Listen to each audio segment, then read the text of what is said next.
Ma présence, elle vaut soutien à toutes celles et ceux qui sont mobilisés, notamment la diaspora congolaise qui aujourd'hui marche pour dénoncer la situation. Cette guerre qui dure en vérité depuis des années, elle a trop coûté au peuple congolais. On parle quand même d'un pays où il y a 7 millions de déplacés à l'intérieur du pays, 3000 morts depuis le début de l'année, une agression rwandaise absolument inacceptable. Et je suis aussi ici pour dire qu'il faut des sanctions concrètes, pas simplement des grandes déclarations, pas des actes de parole, mais des actes politiques. Et la question des sanctions, elle est centrale. On a aujourd'hui besoin d'avoir des sanctions contre les dirigeants militaires et politiques rwandais.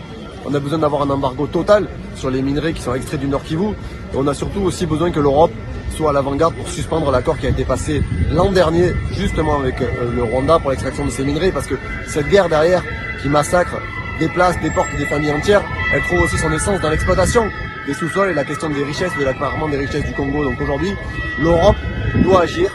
La France doit agir et je suis aussi ici pour dire un, mon soutien, et deux, appeler Emmanuel Macron à sortir des mots pour poser des actes concrets.